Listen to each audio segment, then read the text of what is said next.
Mr. Morganelli? Well, first of all, thank you for inviting me tonight, and I appreciate the opportunity to chat a little bit with you.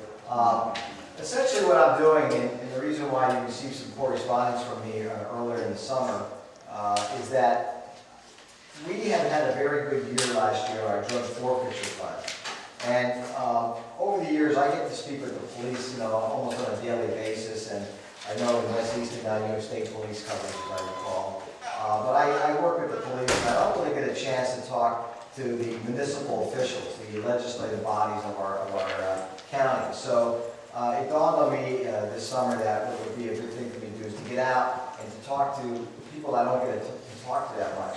And I've always been a very big supporter of local government because before I was district attorney, I served as a solicitor for the Bethel City Council. I was there for 9 years, sat where Mr. Gitsouzian sits, and during my 9 years as the municipal solicitor there for the City Council, I really got a very good first-hand look at municipal government and appreciation for the fact that you folks are on the front line and you get to hear from the citizens who come here, and you also address all of the local problems. I also recognize from my years of being on that council as a solicitor that many of the council members, in addition to being elected officials, they also were members of organizations, civic groups, schools, churches, and so often citizens would contact them or call them about problems.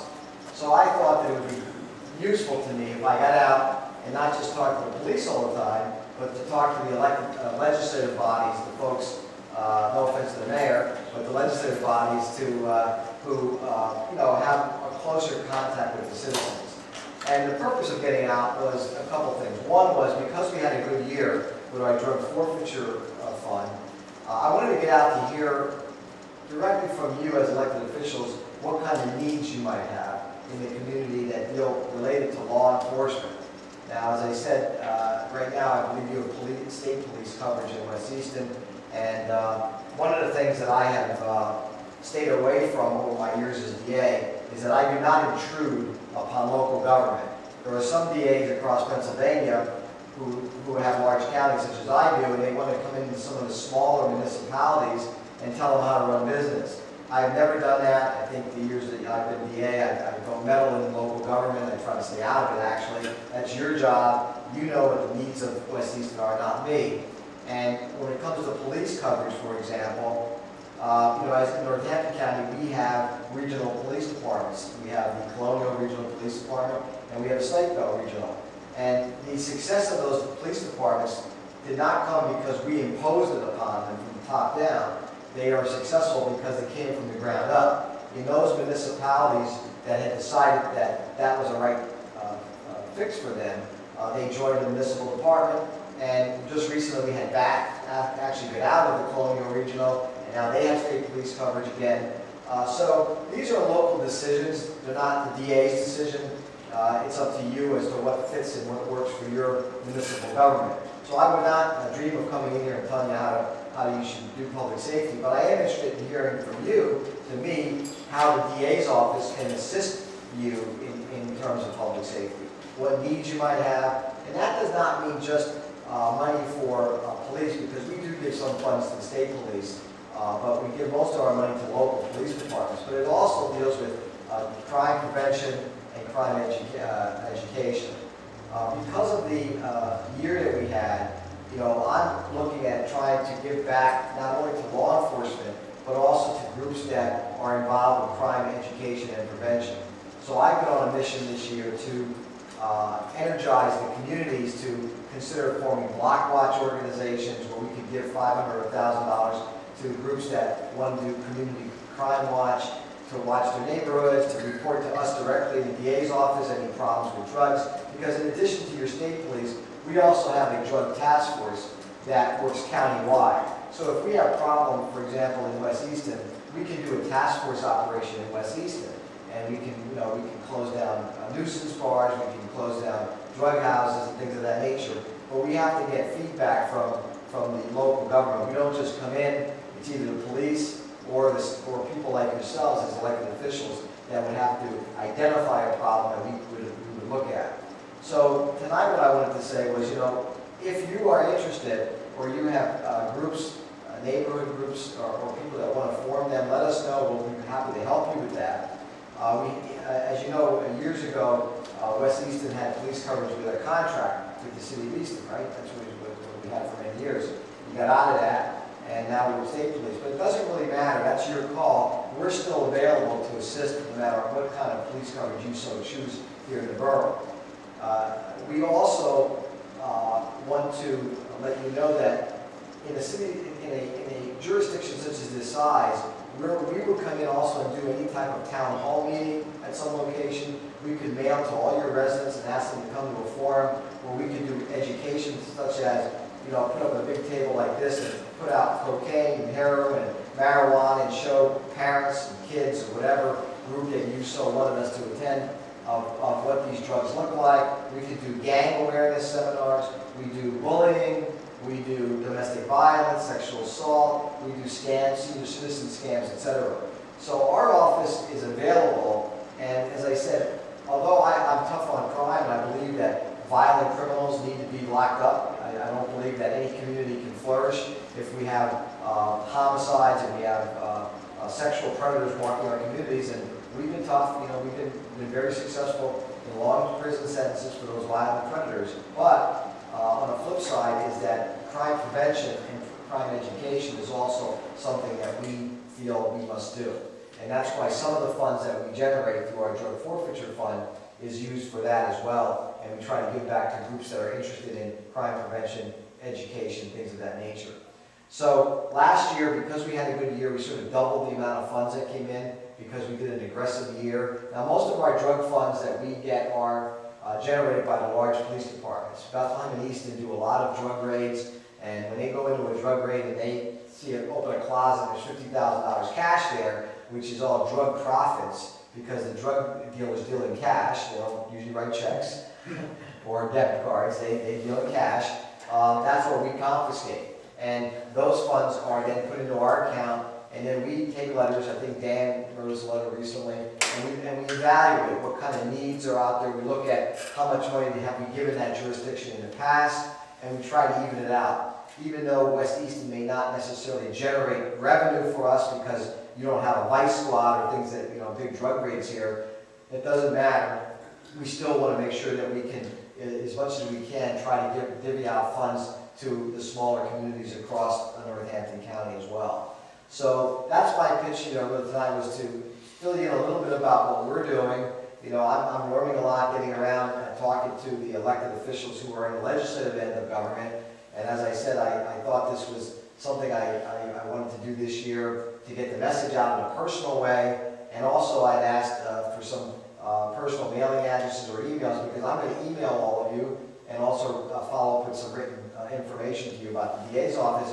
But it'll open up communication. So if one of you want to call me or email me about a problem here in West Easton, you know, you'll be able to get to me rather easily rather than trying to call the DA's office and going through 10 people who, you know, finally they try to, I don't know how things work where you work, but I'm up here and it has to go through like 100 people before I will actually see a message, unless it's something really, really important. My staff, you know, basically handles it. But with the elected officials like yourself, you know, if you have my personal email, you can email me, and I usually check it daily, and I'll get back to you right away if there's something that you need in this jurisdiction. Or if you wanted to work with us in setting up some kind of forum here in West Easton, whether it's a community forum or even for one of your own organizations that you might be a member of. You know, we come out at night and we do things like that, or we do it during the day at a luncheon. It depends on what group that you have us at. So that's sort of my pitch. I didn't want to take up a lot of your time, and you have a meeting night, but I also like to hear how things are going, you know, from your perspective with the state police. Are you satisfied with the response? We have a number of jurisdictions that do have state police coverage in lieu of a municipal police department or in lieu of regional police. Williams Township, up in Upper Mount Bethel Township, down Bath, Borough. So, you know, I'm trying to get a sense on how that's going, and, you know, I'm happy to hear any issues that you might have or concerns. Hi. Yeah, Matt. Talking about drugs, and I should clarify one thing. We didn't choose to get out of police coverage with Easton. Yeah, I know what happened. They chose to get out of coverage. Yeah, I understand. Yeah, I remember the issue. I mean, I I didn't know what your feelings were, because I didn't follow it, but I know Easton initiated that. Yeah, and we're trying to get a police force going right now. It's gonna be very small and part-time to begin with. So my question has to go with the task force. We've had a couple of residents come in with their feeling that there may be drug dealing going on in their neighborhood. But how would we request, the state police aren't gonna do it on a request, right? They need some kind of evidence. Do we come to you? Let me tell you, you know, the state police have limited resources Yeah. as well. You know, a lot of people don't recognize, I mean, West Easton is relatively a small jurisdiction in terms of area. So, you know, having one state cop around is not too bad. Same thing in Bath, I told Mayor Mirabito that, you know, in Bath it works. But you go up to like, you know, these bigger jurisdictions where geography, you know, like Upper Mount Bethel, towns where one cop, state cop, it might take them like 30, 40 minutes to get to a location, you know, but that doesn't happen here. So that might work for you. The answer to your question is that because of lack of resources state police have, you know, you could work through the DA's office. You could contact us. We also have an anonymous tip line on our website, so citizens could actually say, hey, there's a problem here in West Easton at this location. And what will happen, it goes to my detective, who's in charge of the drug task force, and we do follow up on this stuff. You know, what we would do is normally check with state police first. You know, is this something that's on your radar? No, it's not. Well, do you mind if we, you know, because we have authority to go in and investigate anywhere in the county. So my detectives have countywide jurisdiction. They can come in the West Easton. We could do an undercover drug investigation here without the state police. You know what I'm saying? We have my county detectives are police officers. They are Act 120 cops. Most of them are retired state cops that got their pensions and now working for the DA. And we do undercover drugs all the time. It would involve basically bringing in our task force, headed by my detective, and our task force is made up of police officers who are experts in drug work from other departments. So we might bring, let's say, 4 guys in here and say, okay, one's from Bethel, one's from Easton, one's from Colonial Regional, and then we decide what the strategy is. Are we going to do undercover buys at this location? The problem with drug enforcement is it takes a long time to get something done. Because if I knock on a drug dealer's door tonight, they're not just going to sell drugs to anybody, all right? They're not stupid. So there's 2 ways we go about doing that. One is that we use undercover cops. You know, they don't look like cops. They got long hair and beards. They look like bums. And they sit in the bar and they find out who the drug dealers are, or they go to, hey, you know, I need some heroin. Where do I get it? And then they try to get relationships. That takes a while. You know, it takes a while to get someone's confidence up. The second way we do it is using what are called CIs, confidential informants. And those are people who are just regular folks who are in the drug world. And usually the police know those people, so we might call them in and say, hey, you know what, you want to make some money, we need you to go in and buy drugs, here's money, and we give them money. And they go in, but they're working for us. So they're not cops, but they're what's called confidential informants. So either way that can be done, because we just cannot go in with search warrants without probable cause.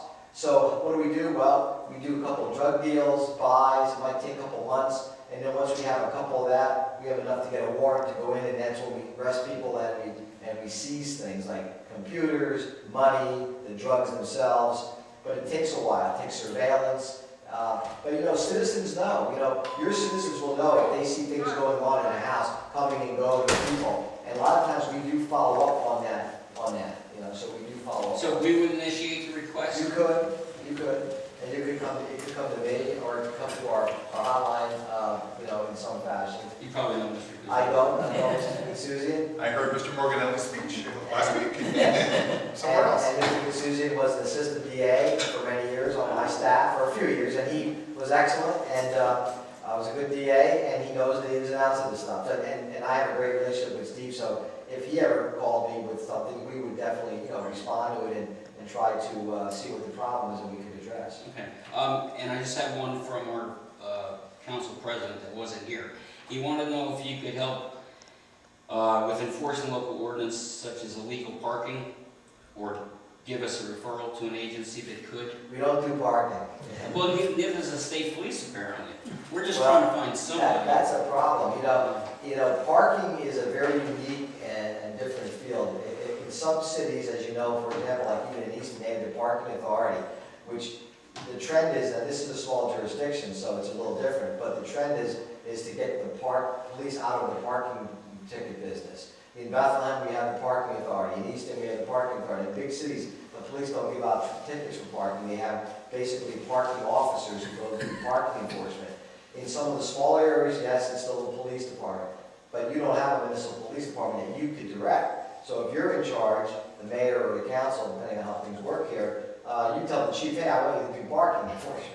You're the boss. But state police probably won't do it. I don't know if you've talked to them about it. Yeah, we have. They won't do it. We were hoping you had a magical But we don't answer either. for We us. don't do parking enforcement. It's a unique animal unto itself, yes. That's all I have. Well, we have some information we could give you through the office.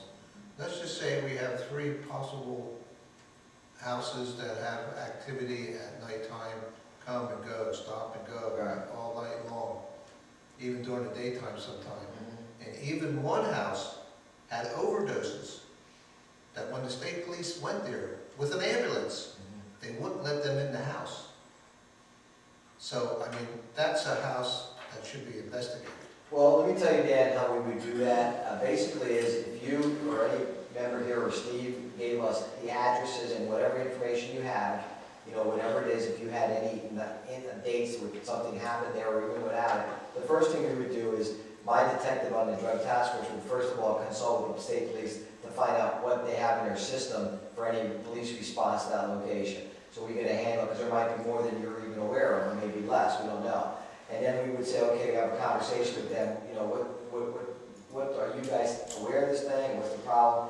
We would then make a decision on what we could do, if anything, in terms of an investigation. But a lot of it, it's helpful to have citizens who could give us information. We don't necessarily need them out front, but like, what's the best time? Because we don't like to waste our time. I can send people out on surveillance, and we do, but I don't want to sit there when there's no activity. You know, we need to know, like, when do you see most people coming and going? Is it during the day? Is it at night? Is it at certain hours? So we can then start to take a look at the location and then we get license plates. We find out who these folks are to see if they're in the system. You know, are they drug people, etc.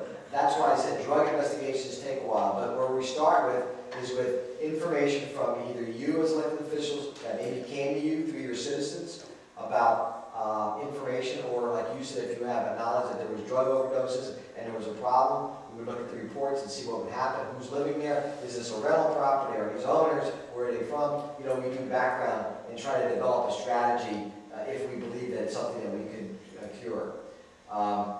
You know, just to give you an example, a few years ago, well, it's a number of years ago now, and I'm losing track of time, getting old so fast, but we had a situation where I got really lucky. I was in Forks Township one night many years ago, and it was a big town hall meeting where we were doing a presentation on drugs, and people were all in arms about this one home in Forks Township, and they were like, there's drug dealers that are coming and going, it's a nice neighborhood, etc. And I promised them that night in front of like 100 people, I promise you that tomorrow we will get on this and they'll get on it. So the next day we went in, I got my guys on it, we took a look at this place, and just by luck, on our first try, we were able to get in it within days, and we did like a couple of drug buys, and within like a week, we had this place, we had a raid in the house, we arrested like 4 or 5 people, we took them out, we ended up selling that house at an auction, and cleaning it up, and new nice neighbors moved into this really nice home in Forks Township, and the people were like, this was amazing how fast we got this done, you know, but it really was luck, and because normally things don't get done that quickly. So you definitely monitor the anonymous? Yes, we do, yes. Because I've put in 4 different things for people in the borough. We do. Describe what they said, the ongoing in and Okay. out. Yeah, and I can follow up and check on that with my people who read them every day. So, and then of course now, as I said, if you want to direct me or if you email me something, it doesn't have to be a lot of information, just information, you know, we can follow up more easily. But it would help if we told the citizens too to keep track of time. Absolutely, Like it would be very helpful because it zeroes us in on our ability to actually do an investigation that will, because in the drug task force, the way things work is that it's a countywide task force with cops from all different jurisdictions, but you know, we have to pay them and they get overtime and stuff, so you know, there's a budget, and we get reimbursed from the State Attorney General's task force for operations of drug task force investigations. Well, with that one house, there is a track record, like I said. The overdoses, the state. You know, what we police would being there. do, what we would ask you, generally what we do is we have like a small jury, we would say, pick your best place. Tell us the number one place you think that we're, let us go on that one first, and then, you know, we'll see what happens. So we'd like to see, you know, how we can do it the biggest problem that maybe has been identified. I'll get your Okay. information, I'll give it to Joe. And, Sounds good, sounds good. Anything else? Yes, sir. Do we have to put anything into your office to get money from you, or just you just? Well, generally what we do is it's based on a letter. We usually like to get a letter or a request either as, from the body of council or the mayor, or the, you know, when we have a police chief, a chief of police, but we'll accept it from anybody and we evaluate that. So, you know, if there's a need that's identified, we like specific needs if possible, like sometimes people rather say, we need $2,000 because we're gonna buy a drug dog or something, you know. So we could say, okay, that fits, because our requirements are that it has to be related to drug enforcement or prevention or education. Now, we're a little broad on that. We get audited by not only the county controller's office, our accounts, but also by the attorney general's. So we have to be, you know, make sure we're in compliance with the law in terms of use of funds for proper purposes. Okay. So, you know, I have some contact info from you. I'll email you guys first. I'm going to follow up with some written letters. And as I said, if you can work through Steve and Suzanne. Steve has an open access to me anytime he wants to come in and see me. He knows he can do that, right, Steve? Absolutely. And you know, I usually get back to him right away, or you can contact me. However, it works well for all of you. All right. Thank you for Okay, thank you. coming.